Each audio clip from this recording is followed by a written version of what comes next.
Friday morning to all of you, my beloved brothers and sisters in the Lord. Good morning, Pastor. I have chosen a topic which is a hot discussion among few of us, and so I would like us to have a look at this topic and see for ourselves what the Bible tells us about it. Now, ito pong pag-aaralan natin ay tungkol po sa tatlong main concepts ng mga Kristiyano tungkol sa tao, kung ano ang tao. And as you can see, there are three main views about the nature of man. Ang ibig sabihin, hindi pa tayo sigurado kung sino tayo. Hindi natin ma-pinpoint talaga, ano ba tayo? Holistic ba tayo? Isa lang ba tayo? O dalawa na bahagi na pwedeng maghiwalay? O kaya tatlong bahagi na pwedeng maghiwalay? Alright, so yan po ang ating titingnan ngayon. And most of our discussion will revolve around these three key passages na ating pong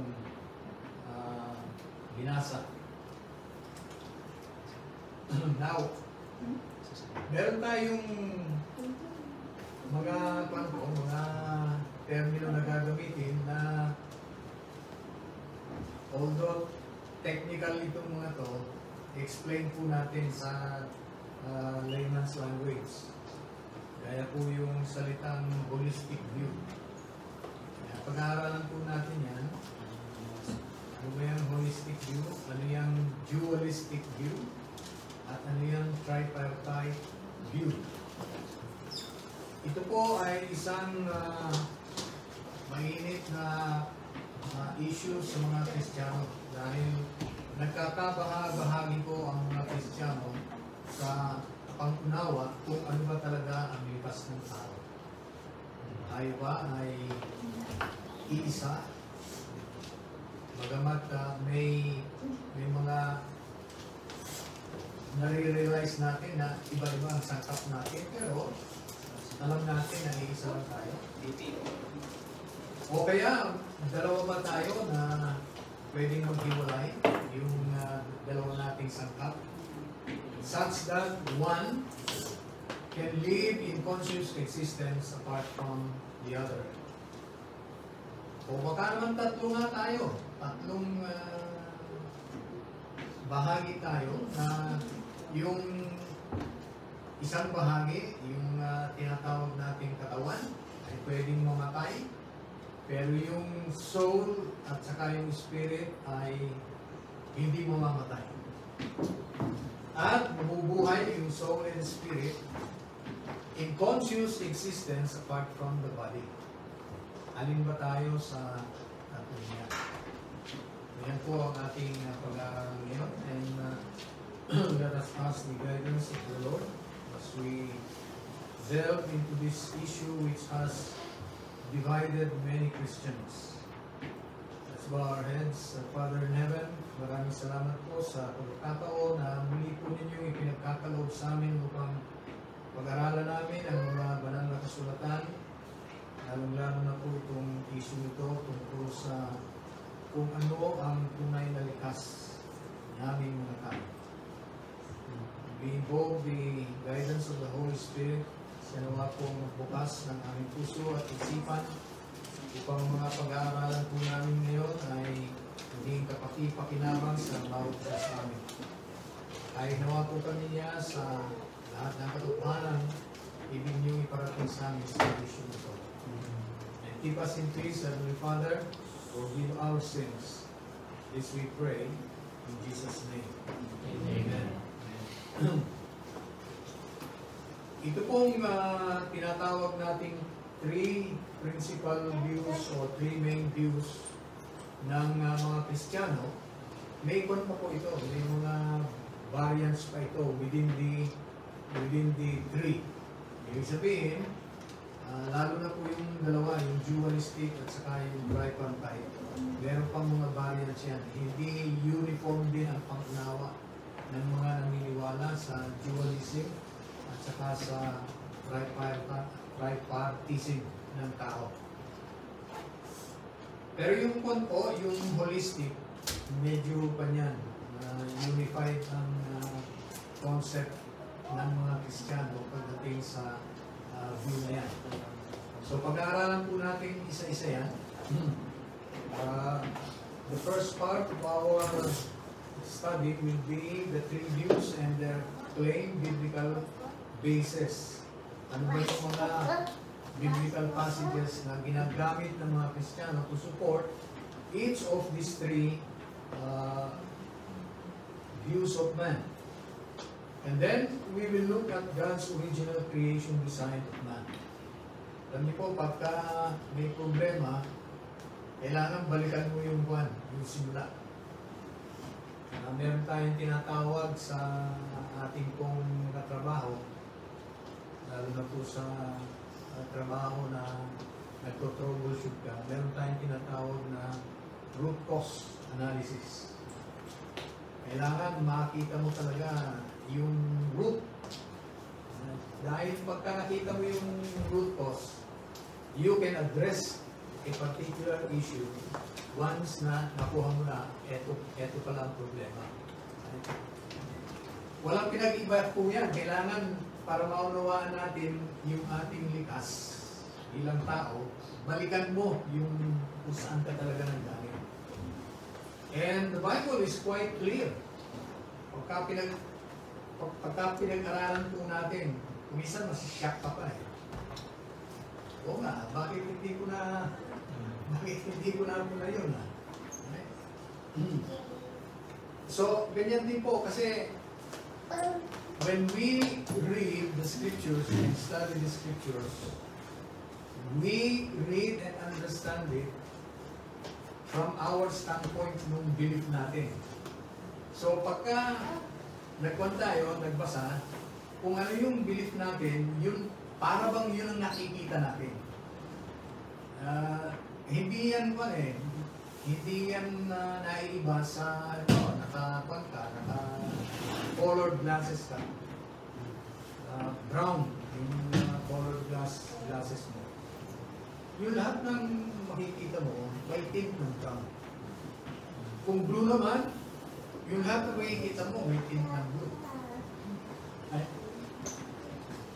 At kung pula naman, lahat ng makikita mo, may tint ng red. So parang ganun po. If your view of man is dualistic, na pwede maghiwalay yung soul at saka body, the soul can live in conscious existence apart from the body. Pag binasa mo ang banal na kasulatan, ganun ang kwan, parang ganun ang makikita mo. Kung tripartite ka, ganun din ang makikita mo. Okay? Now, you will be surprised that all of these three use the same verses to support their views. Paano nangyari yun? Pare-pareho mga verses pa lang pinag-aaralan at pinagbabasihan nila. Bakit nagkaiba-iba ang kanilang conclusion? So, babalikan po natin yung God's original creation design.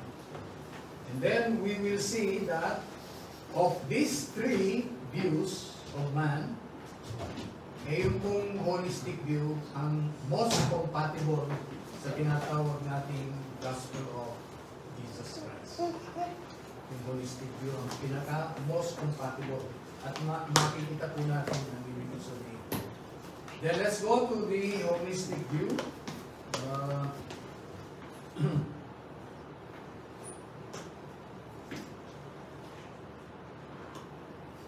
Natin yung holistic view. Yung pong holistic view, nire-recognize niya na ang tao po ay mayroong physical aspect. At malino naman po yan kasi yung five senses natin, nasisense niya yung physical aspects ng tao. Nakikita natin, naririnig natin, nahihipo na, naaamoy na.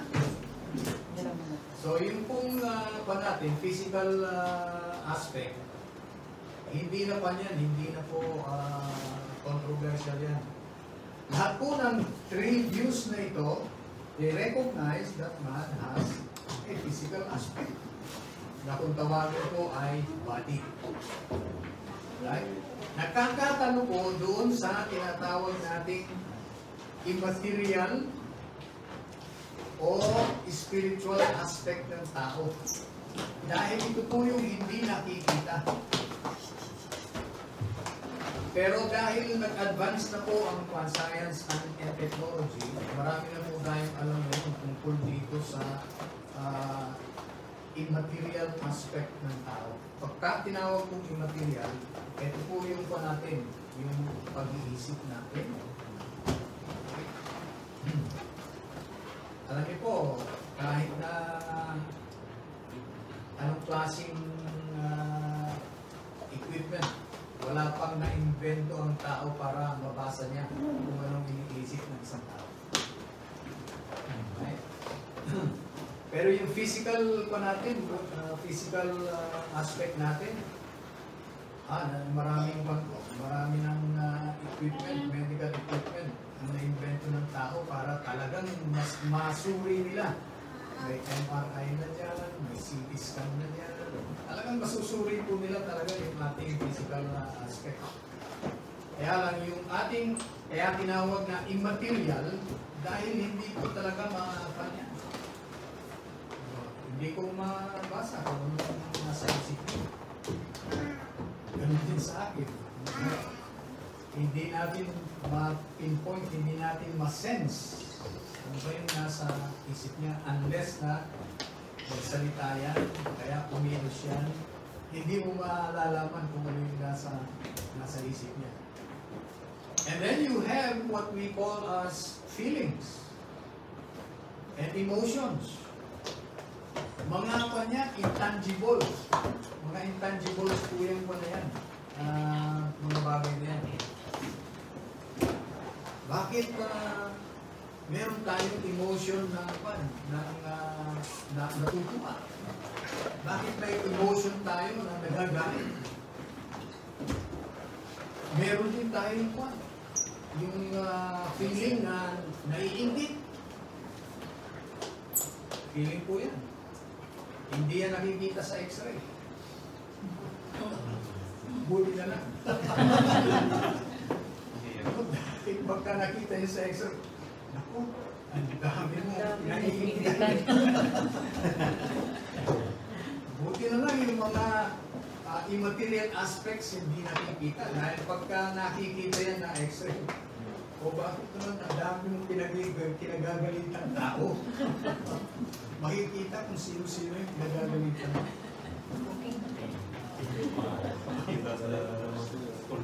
Siguro, dinarapat talaga ng Panginoon na may aspeto na kasi nakakaya po talaga pagka yan ay x-ray at nakikita. Nakakahiya. Ngayon, so may mga aspeto po talaga tayo na dynamic power. Yung ating emotion na binagugustuhan tayo. Kaya tayo nagkasama dahil binagustuhan tayo. Saan ang galing ito? Ano yung emotion na yun? Right? So, itong tatlong views na ito, nire-recognize nila yun. Mayroong physical aspect ng tao at mayroon naman kung yung kung tawagin nila metaphysical. Right? Hindi mo siya makikita, immaterial. Pero alam mo nga ito, yung pag-iisip natin, yung ating feelings and emotions, alam naman natin na nandiyan yan eh. Diba? Kaya lang, hindi mo hindi mo talaga makita physically. Kung meron sana wala pa ba na-invento yung mobile na pagka ginanon mo alam mo kung nagagalit sa yung tao. Kasi ang hirap nun, yung mga kanto natin, feelings and emotions, kung minsan nasusupress natin, hindi yan lumalabas sa physical pa natin. Anyo. Na nakangiti ka pero deep within talagang boiling over sa galit. Pero nakangiti ka pa rin. So, yung mga yun, hindi yun nakikita kasi. Right? So, itong tatlong ito, okay sila. Meron talagang ganun aspeto ang tao. May physical at merong metaphysical o immaterial. May material, merong immaterial. So, I hope na nagkakainawa na tayo kung ano yung metaphysical o physical at saka yung iba kung tawagin na as spiritual aspect of man. Okay? Ang holistic view, ang concept po niya, merong physical aspect ang tao at meron pong spiritual o immaterial na aspeto ang tao. Pero, ang pangunawa niya, itong dalawang ito, hindi pwedeng paghiwalay.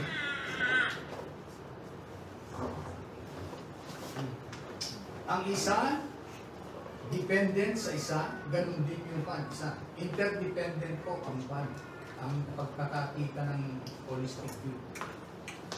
Hindi, wala silang yung sabihin natin na strict na distinction. Wala. Hindi mo pwede sabihin, ito, pwede mong paghiwalayin ito. Dahil distinct ang isa sa isa. Wala silang walang ganong concept ang holistic. Hindi, talagang magkasama yan. And they suffer together. Pwede silang matuwa together, silang dalawang aspeto. At pagka namatay ang katawan, yung pong immaterial aspect po, ay patay din. Nawawala rin. In other words, pagka ang katawan po ay namatay, wala pong humihiwalay na something conscious out of the body, at yung something conscious na yun, nabubuhay in conscious existence apart from the body. Ang kwan po, iba. Ang holistic, pagka namatay ang katawan, ang ibig sabihin niyan, wala na kumpanyan, wala nang thoughts, wala na siyang feelings, wala nang emotions. Okay? Wala nang nararamdaman. Ibig sabihin.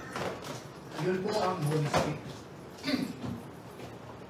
Sa dalawang aspetong ito ng tao, yung material at immaterial, nothing survives the tragedy of the death of the body. At ngayon, dahil po marami nang nag-research sa science tungkol po sa human body at saka yung emotions. Ngayon established scientific fact na meron kang isip, meron kang mind dahil may brain ka.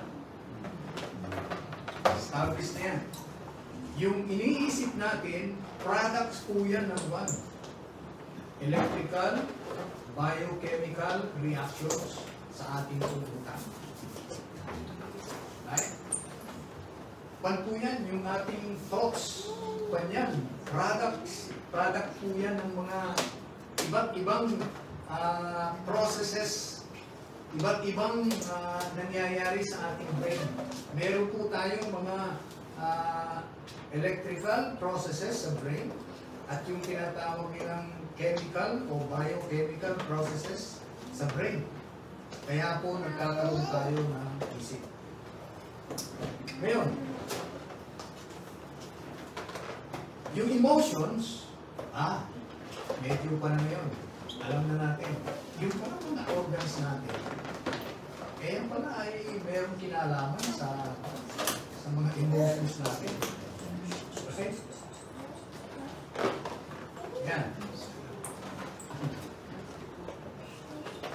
Yung lungs large intestines, right?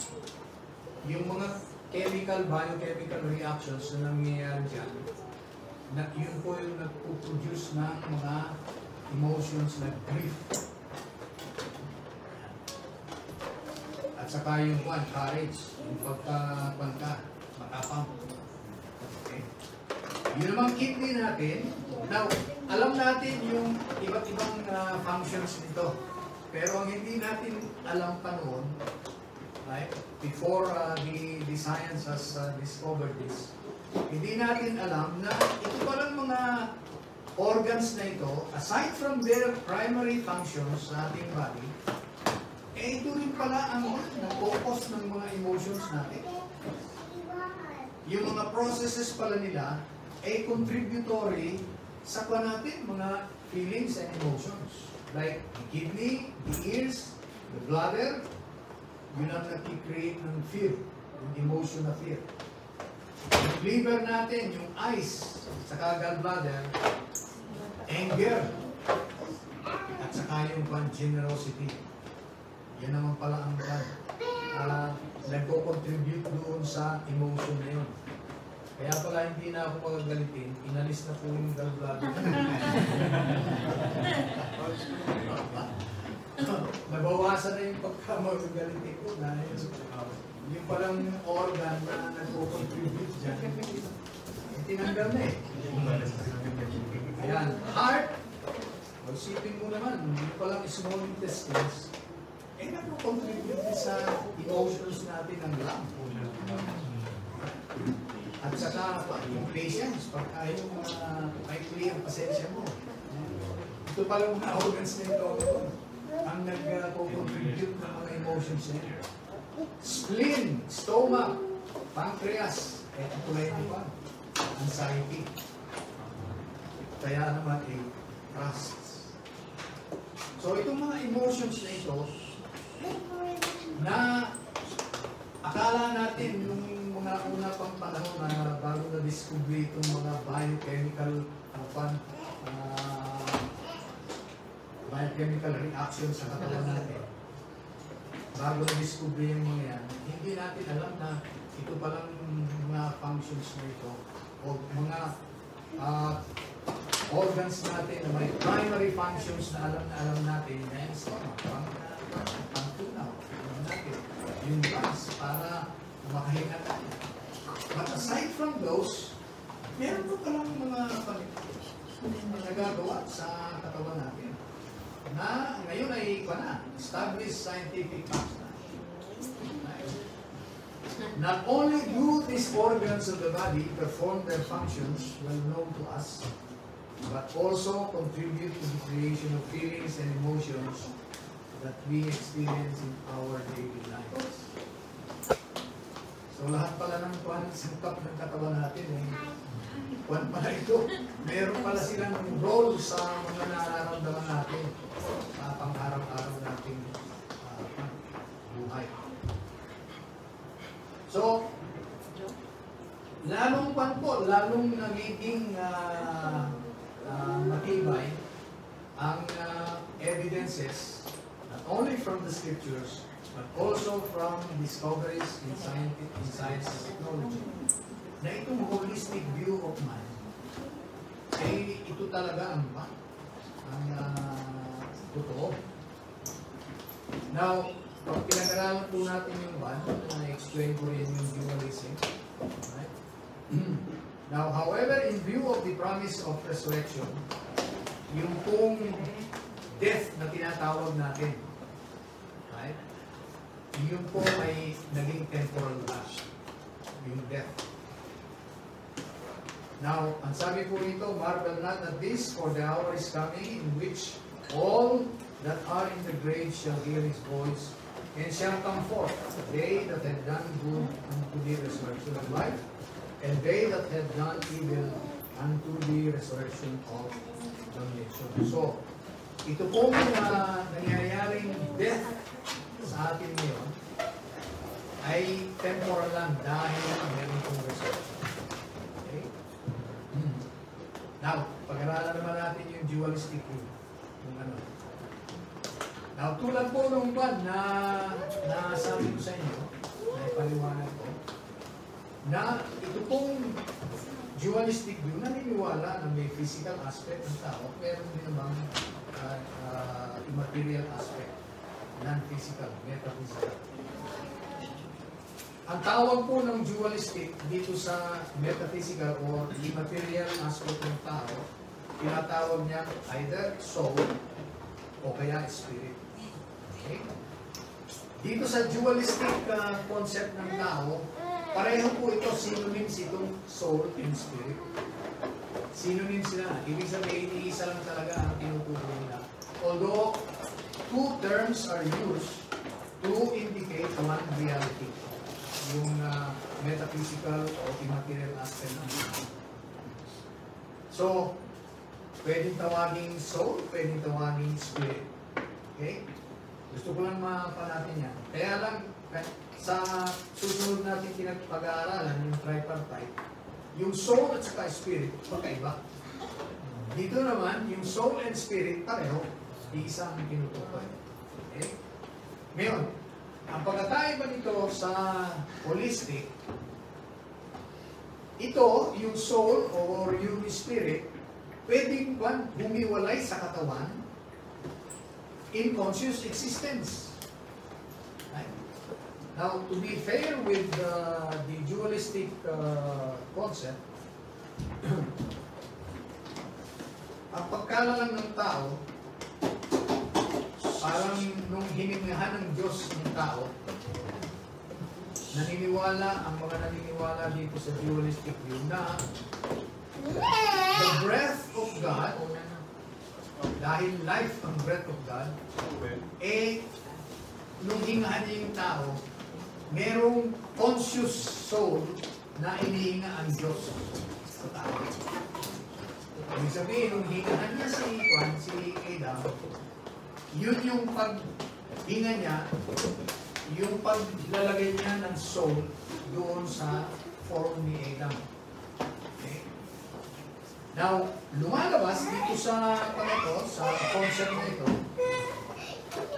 na yung mga emotions hindi pinuproduce ng body, kundi inherent sa soul and spirit.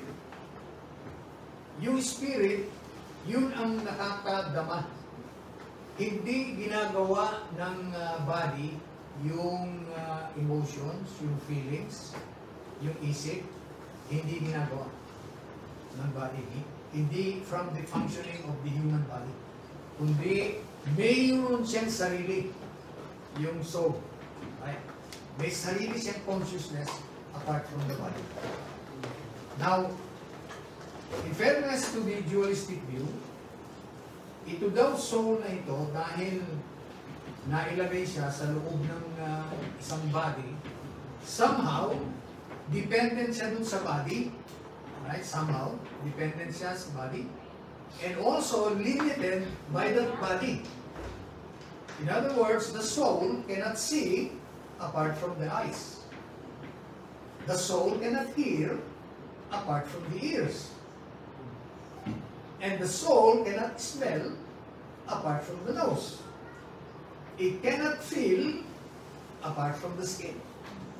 Yung soul na nasa loob ng body. Pero pagka namatay ang tao, yung soul, right, can exist in conscious existence without the body. In other words, the soul could see, the soul could hear, the soul could feel, could smell without the body.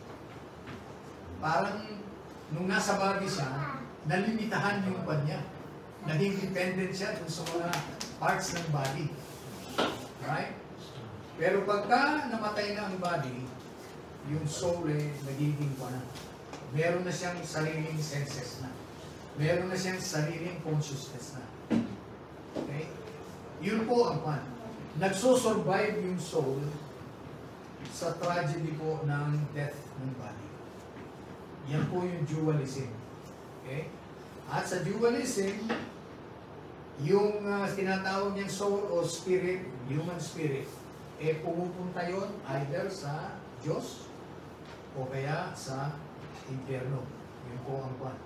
But, ang pagkakapa ng pangunawa ng dualistic view, the soul or the spirit of man is immortal.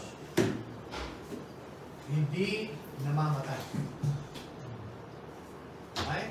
At hindi mamamatay. Yung soul at saka yung spirit. O yung spirit. So yan po ang man, ang dualistic nature ng tao. Now, dito sa dualistic nature, tinitingnan na inferior ang tinitingnan kung inferior ang body at superior yung soul or spirit. Okay? Ito pong concept na ito, ang history nitong concept na ito po ay Greek concept ng tao na naka-infiltrate sa Christian beliefs. Right? Pumasok. Now remember, the golden age of Greece, yung Hellenization ng Western world, ito po ang naging influensya ng Greek thought sa Christian Church. Natatandaan niyo po ba yung si Socrates? Si Socrates, isang Greek philosopher, he even welcomed death. Tatandaan niyo yung pinainom siya bilang parusa sa kanya, pinainom siya ng lason. At pa siya. He was really happy na mamamatay na yung body niya. Kasi sa Greek concept ng tao, yung death is the emancipation or the deliverance of the soul from the body. In other words, hindi na encumbered ng body yung soul. Free na. Right? And so, Socrates welcomed death. Pero, ang nakakalungkot, hindi na niya malalaman dahil nung mamatay siya, wala na. Hindi niya alam kung ano ba, yung bang soul ko talaga ay humiwalay sa katawan. Ecclesiastes 9 verse 5 says, the living know that they will die, but the dead know nothing. At ang sabi doon, their love, their hate, their envy are all perished. Yun yung mga emotions natin. Ibig sabihin, pag tayong namatay na yung katawan mo, wala na rin yun. Huwag niyong isipin na halimbawa, nabalo ka, tapos nag-asawa ka ulit, huwag niyong isipin na babalikan tayo ng kaluluwa ng misis ninyo o ng mister ninyo.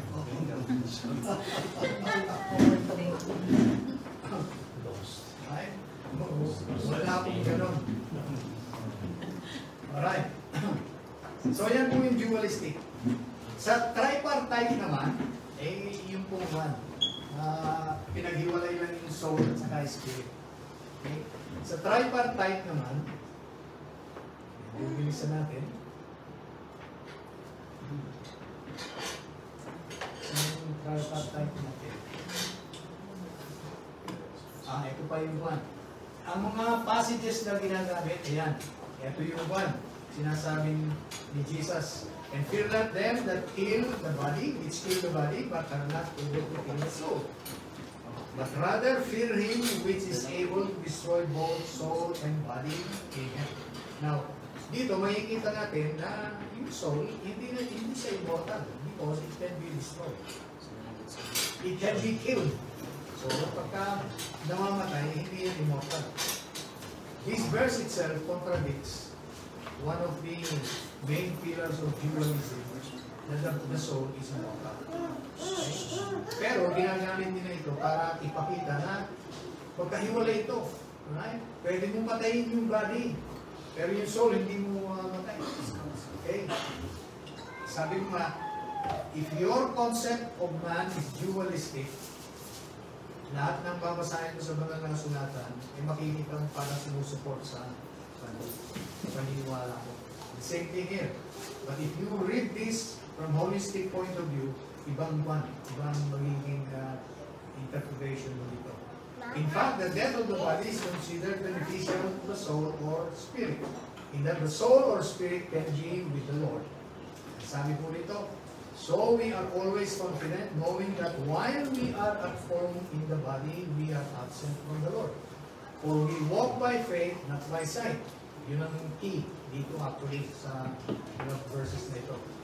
We are confident, yes, well pleased rather to be absent from the body and be present with the Lord.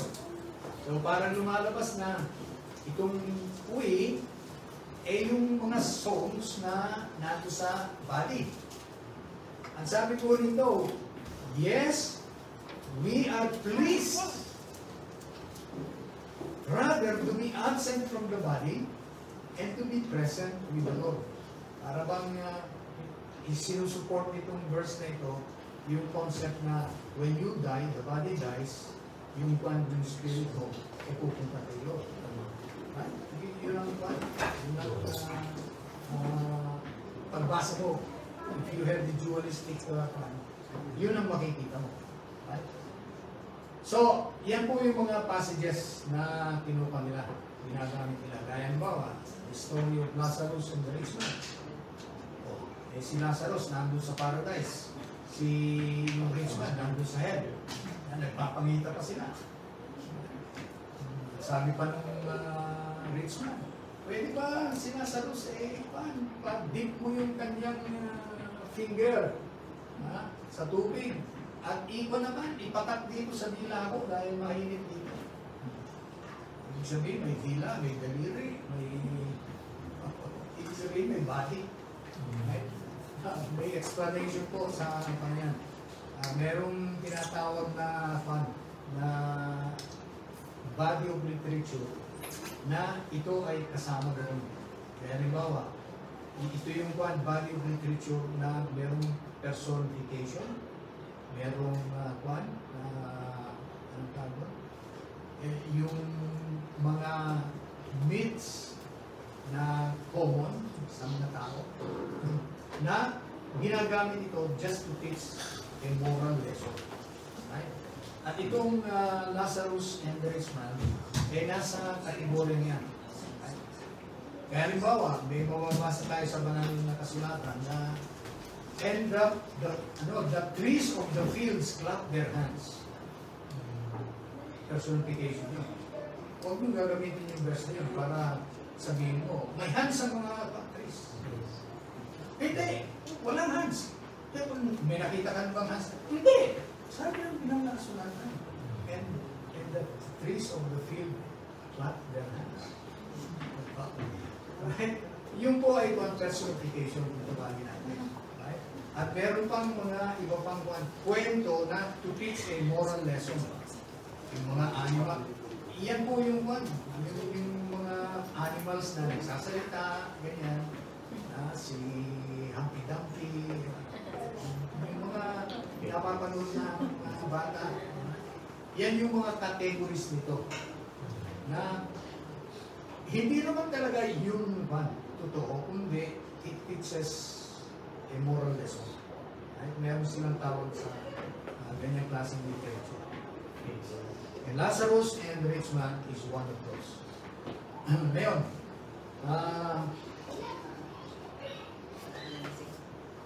yan, ito, sa dualistic at saka sa tripartite, without doubt, the human soul is immortal. Pareho po yan naniniwala. Sa tripartite at saka sa holistic view. Yan. Hindi nyo na mabasa. Right? Sabi po dyan, without doubt, the soul is immortal. Okay? So, sa trichotomist naman, ayan. Gawin mo, ginagamit niya ng mga trichotomies find Genesis 2:7 as proof of the tripartite nature of man. Sabi ko nga sa inyo, pare-pareho mga verses na ginagamit para patunayan itong mga views na ito. Okay? Pero, makikita ninyo, as we deal with these passages, makikita po ninyo, wala naman dyan ah. Bakit nababasa nila? Wala dyan. Right? Yun po yung tinatawag sa mga theologians na ACGCs. Reading from a verse, something that is not there. Pero, ang tingin mo nandun. Okay? Alright.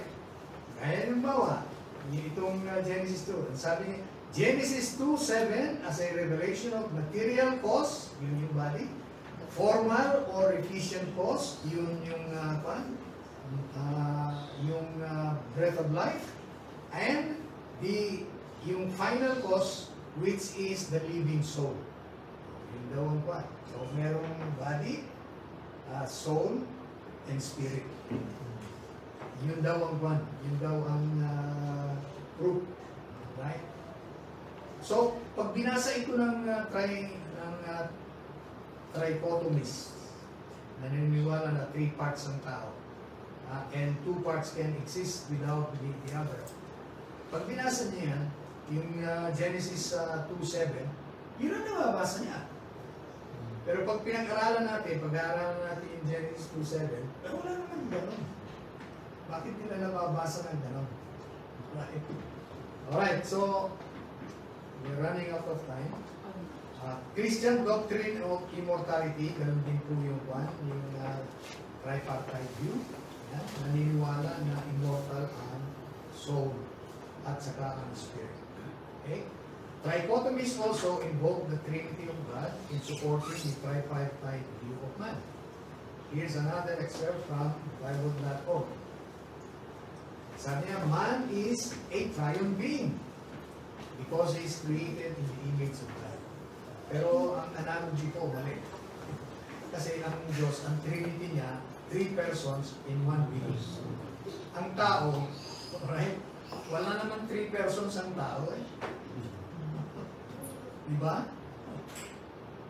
Ilalabas niyan, yung body mo may sariling personality. Yung soul mo may sariling personality. Tapos yung spirit mo may sariling personality. Ano ka? Tri-personal. Split. Hindi lang split eh. Dahil tripartite eh. At kung nag-split yung tatlo. Right? So yung analogy, it doesn't hold. Right? The analogy doesn't hold. Because dito po sa Trinity of God, 3 persons, they are distinct from each other, pero they form one Godhead. Okay? Itong tatlong persona ito. Iisang Diyos ang binubuo nila. So, pagkaiba. Alright. Ngayon, pag-aralan po natin yung itong original creation ng tao. And the Lord God, ito tayo sa original creation ng tao. Yan. And the Lord God formed man of the dust of the ground and breathed into his nostrils the breath of life, and man became a living soul. Ngayon, makikita natin dito na sa holistic view po, the holistic view takes this verse as is. Ibig sabihin, here is man. Ang man po sa dito, yung form of dust. Yun ang man na tinatawag. And the Lord God formed man. So yung formang yun, yun ang man. Formed man of the dust of the ground. So mula sa alabok, pinorma ng Diyos ang tao. So, yung alabok, yun ang tao. Okay? Kasi sa dualistic at saka sa tripartite, yung body, hindi talaga yun ang tao. Yung you, the real you, is the spirit inside that body. Yun ang one concept ng dualistic at saka ng tripartite. Parang damit lang yung one, damit lang yung body. Okay? Pero pag binasa mo ito, yung mismong form na dust, yung mismo ang tao. Right? Yung mismo ang tao. And God, out of the ground, and breathed into his nostrils the breath of life, and man became a living soul.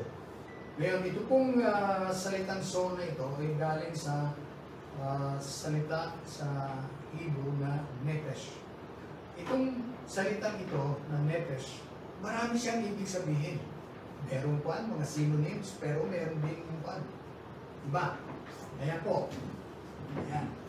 Merong one, soul, living being, life, pwede rin translated in a life, translated in a self, translated in a person, desire, passion, appetite, emotion. So, yan po ang mga meanings. Pagka na-encounter mo itong salitang soul sa banal na kasulatan, lalo sa Old Testament, you must understand na itong word na ito na translate na soul, galing ito sa salitang nepes na maraming ibig sabihin. Okay? So, yung meaning, kailangan piliin mo out of this, na sinabing meaning ng nepes, piliin mo kung ano yung most appropriate doon sa context ng verse. Hindi lahat ng babasahin mong soul sa banal na kasulatan sa English, ganun nga ang ibig sabihin. Yung conscious entity na humihiwalay sa body. No. Right? Yung King James Version, soul ang gamit. Ang translation niya sa nepes. Pero yung kung New King James Version at saka NIV, ang ginamit ay being. And man became a living being. Yung NASB naman po, ang ginamit ay person. Man became a living person. Right? So ito, synonyms itong mga ito, being, soul, at saka person. Right? At ito po yung four most authoritative na English translations. Okay? Now, the living soul is the result of the union of the dust of the ground, the man, yun po ang man, yung dust of the ground, and God's breath of life. Yung living man, yun ang resulta po nung pagsasanib nung man na form out of the dust at saka ng breath of life. Nabuhay yung tao. Ang tao po dito ay yung forma, yung body, yun po talaga ang tao. Paano natin natiyak yan? Basahin natin yung Genesis 3:9, isa sa mga three passages natin, 3 passages. Sabi po dito,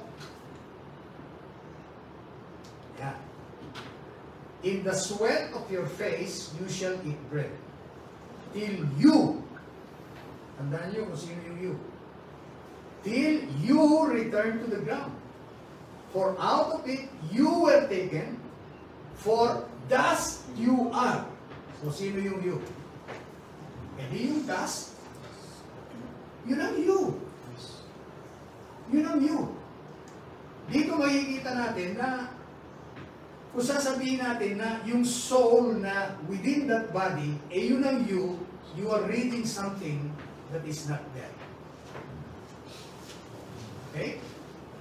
Yun ang sinasabi ko. Pag binabasa ng dualistic believer, malinaw. Alin ang malinaw? Ang malinaw dito, yung you, yung dust. Yun ang malinaw. Alin ba yung dust? Yun yung body. Yun yung form. Yun ang tao. Na nung hiningahan ng Diyos, yung taong yun, yung formang yun, nabuhay yung tao. Hindi naglagay ang Diyos ng soul sa loob ng tao. At pagkatapos sasabihin mo, ang talagang you dyan, yung soul. Yung body, nothing. Pero ang Diyos mismo ang bandito tumawag eh. Sabi niya, for dust you are. So yung dust ang you. Hindi yung for you. Yung soul ang tinutukoy niya. Wala dito yung pa. Right? Yung dust dito, yun ang you. Yun ang tao. Na nung hiningahan ng Diyos, nang hininga ng buhay, yung taong yun, yung form ng taong yun, nabuhay. Yung tao ang nabuhay. At nung kunin ng Diyos yung breath of life, yung tao namatay.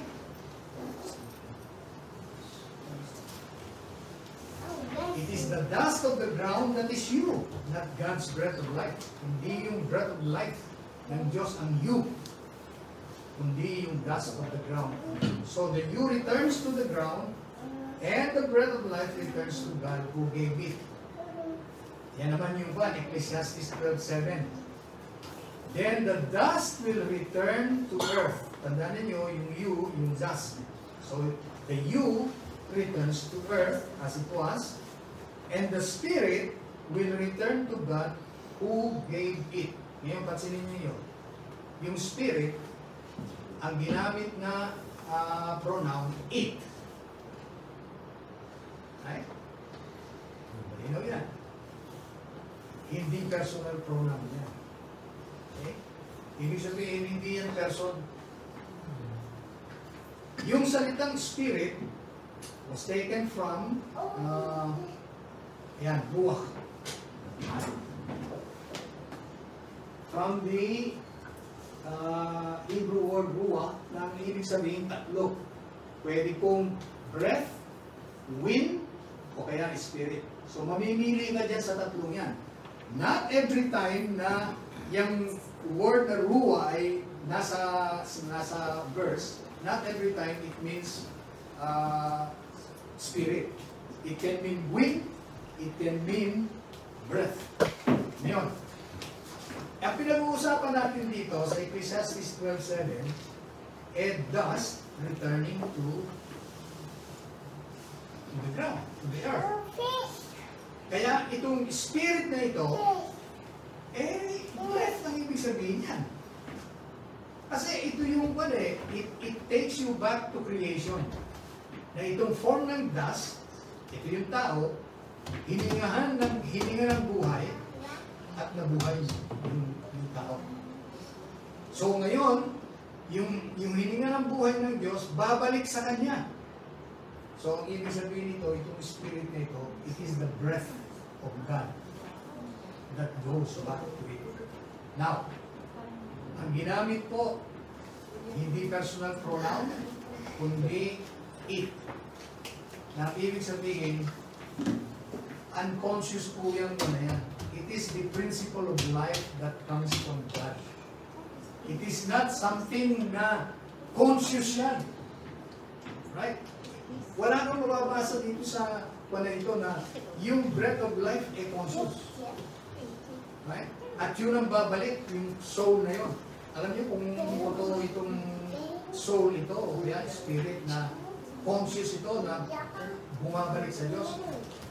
Itong verse na ito, kung panghahawakan mo, bilang universalist, na lahat ng tao pupunta sa Diyos, babalik sa Diyos. Ibig sabihin lahat ng tao siya. Bakit? The spirit goes back to God. Oh. Diba? So sabi ng universalist, ito ginagamit ito ng universalist. Yung universalist ko, yung mga naniniwala, tao same. Right? Saka wala pa yung error na same. Bakit? Yung spirito nila, babalik sa Diyos. Right? And this is the conscious you para sa kanila. So, lahat same. But the verse is not talking about that. You know?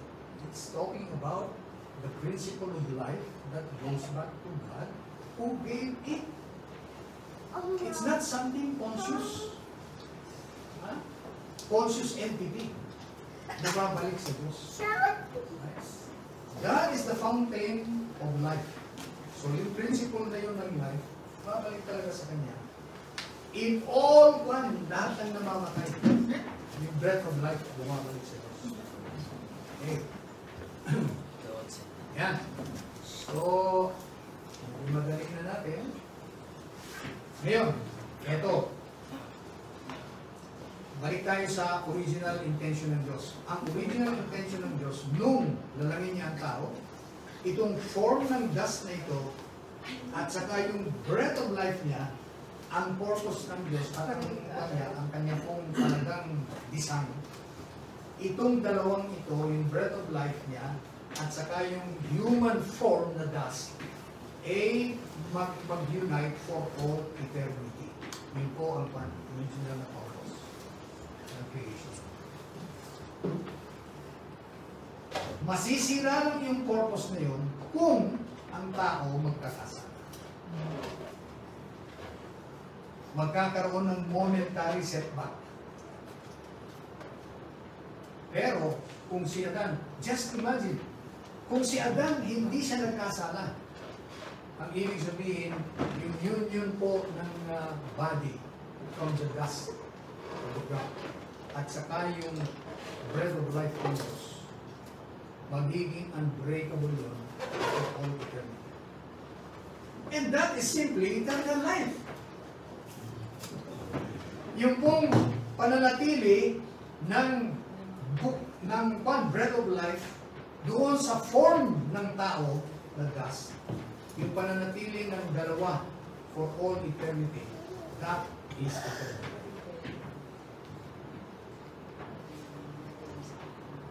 Yun ang ibig sabihin. Hindi maghihiwalay kailanman itong dalawa. Pagka naghiwalay ito, wala pong consciousness na natitira. Dahil yung hininga ng buhay, babalik sa kanya. And the dust returns to the ground. Ngayon, sa resurrection. Sa resurrection, yung hininga ng buhay, sasanib uli sa alabok, sa katawan, at mabubuhay yung mga tao. Some to life eternal and some to everlasting damnation. Pero mabubuhay sila na dahil yung principle of life ibabalik ng Diyos sa alabok na pinorma niya. So mabubuhay sila ulit. Pero, eto, yung mga saved na nanampalataya sa ating Panginoon, yung kanilang form at saka yung breath of life na ibinalik sa kanila ng Diyos, hindi na kailanman maghihiwalay. Pero yung pungkuhan, yung mga hindi saved, they will suffer for a finite time. Dahil ang sabi ng Panginoon, yun daw nagkasala ng kakaunti, parurusahan ng kakaunti. At yung nagkasala ng marami, parurusahan ng marami. Natural lang. That is fair justice. Diba? Pero at the end, iisa lang po ang kahihinatnan ng lahat na hindi saved. The breath of life of God will be taken away from them for all eternity. Wala. Pag pinaghiwala yung form ng dust at saka yung breath of life, wala. Ang buhay. Right? Yan po yung sinasabi natin second death. There is no more hope of resurrection. In other words, there is no more hope for the breath of life of God para ibigay niya ulit doon sa form na yun ng Christ. Wala na.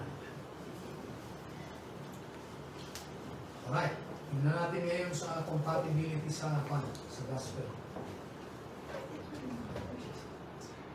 Right?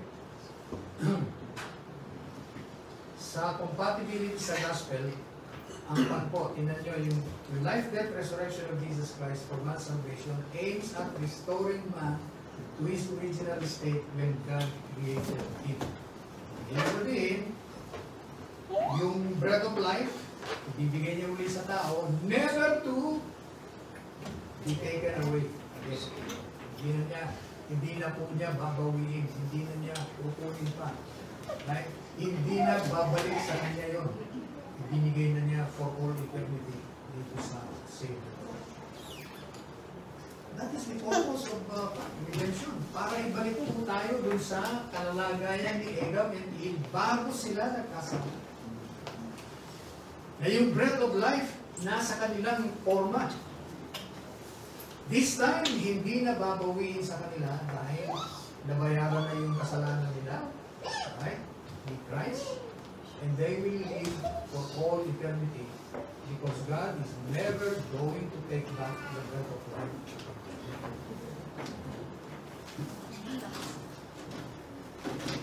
Right? Now, yan po yung man. Babalik tayo doon. That the form dust of the ground and God's breath of life be united together for all eternity. That immortality can only be achieved if these two components of a living soul are united forever. Pagka united forever ito, breath of life and the form of man, the body, ay mabubuhay na po ang tao forever. For all eternity. This is why Paul says that eternal life and immortality are brought to light through the gospel. But has now been revealed by the appearing of our Savior Jesus Christ, who has abolished death. How did He abolish death? By dying and rising again. Ibig sabihin, yung hiningi ng buhay, binawi sa ating Panginoon sa Kristo. But then it was restored back, binalik yung hiningi ng buhay. And never to die again. Ibig sabihin, yung hininga ng buhay dun sa katawang lupa ng ating Panginoon will remain for all eternity. He has abolished death and brought life and immortality to light through the gospel. Without the gospel, there is no eternal life, no immortality. So dito pa lang, hindi na compatible yung one. Yung dualistic view na immortal ang soul, at yung tripartite view na immortal ang soul at saka spirit. Bakit? Without the gospel, there is no immortality. Ibig sabihin, hindi talaga immortal ang soul. At sabi sa I think it's 1 Timothy 6:6, God alone has immortality. Who only has immortality? Parang pa niyan eh. Who alone has life? Ngayon, kung yung life na yun, ibibigay niya. Hanggang hindi niya binabawi yung life na yun, you will continue living. Pag hindi niya binawi for all eternity, yung po ibig sabihin na may eternal life. Ano din yung immortality? Actually, yung eternal life at saka immortality, halos synonymous na yun. Right? Synonymous na yun. Pag sinabing may eternal life ka, you're not subject to death. Immortal ka. Right? So, it is only through the gospel that immortality has come. So, huwag yung sasabihin na immortal ang soul. You know what? Yung immortality ng soul ko, galing po yan sa kauna-unahang kasinungalingan ni Satanas.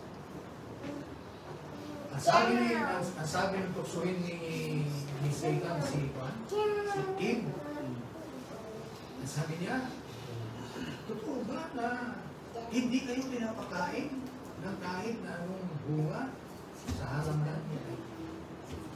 Actually, hindi totoo yun.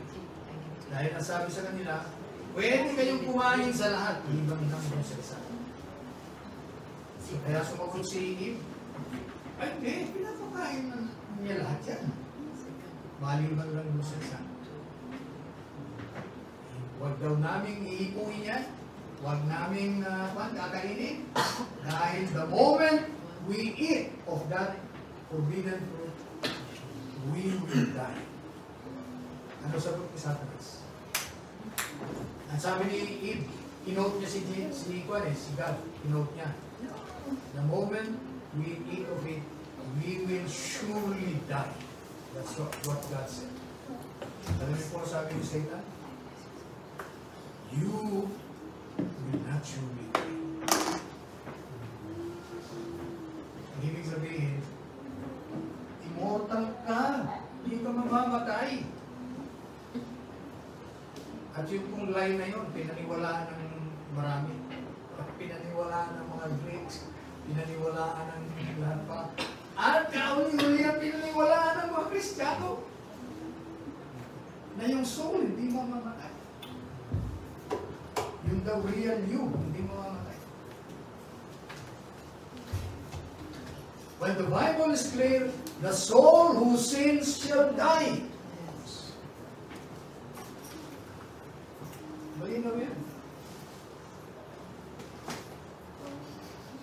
And then we invent so many, we spiritualize so many things just to prove na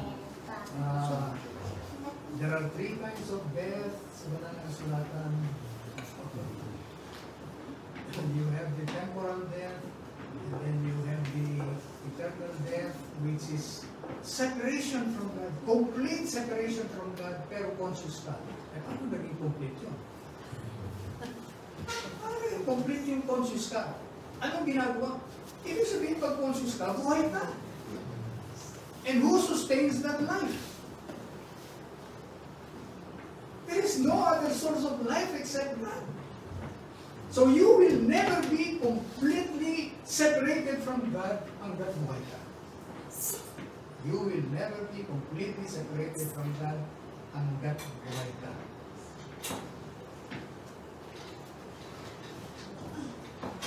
Because the only source of God and the only source of life is God. So para completely separate ka from God, kailangan wala kang buhay. Right now. Then you are completely separated. The gift of God is eternal life. Right? But the wages of sin is death. Kung yung mga sinners, o yung unsaved at saka saved, eh pare-parehong may eternal life, eh hindi totoo yung sinasabi ng mga kasulatan. Na the gift of God is eternal life. Dahil pareho naman sila. Meron. Magkaiba nga lang yung lugar na they will spend their eternal life. Magkaiba. Pero the Bible is clear. Eternal life is only for those who are saved by Christ. Okay? So I hope na nagiging concept ito. I'm not expecting na this will, completely change your view kung dualistic man yung view mo o partay. But at least, pag tinignan nyo na yung mga verses na pinag-aralan natin, mga pala, yung pala, dust. For dust you are. Hindi sinabi, for soul you are. O kaya, for spirit you are. Hindi sinabi, dust you are. The real you is the dust. Na pagka sinaniban ng hininga ng Diyos. Amen? Palain nawa po ng Panginoon ang ating napag-aralan ito. Tayo po ay manalangin. Dakila naming Diyos, ang banal na makapangyarihan sa lahat. Maraming salamat po sa mga nagdaan sandali na aming pong napag-aralan ang tungkol sa likas ng tao at kung paano ito kami nilalang out of the dust of the ground. And you have given us life by breathing, giving us your breath of life. Maraming salamat, Panginoon, sa napakasimpleng katotohanan ito tungkol sa aming Diyos. Narinawa, Panginoon, na ito ang magdala sa amin ng lalo pong appreciation sa pag-aalam ninyo sa amin, Panginoon. Maraming salamat sa mga katotohanan ito at hinito namin, Panginoon, na patuloy niyo po kami kakain sa ating katotohanan.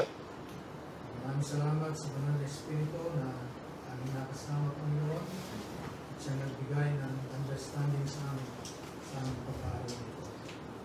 Lord, forgive us our sins.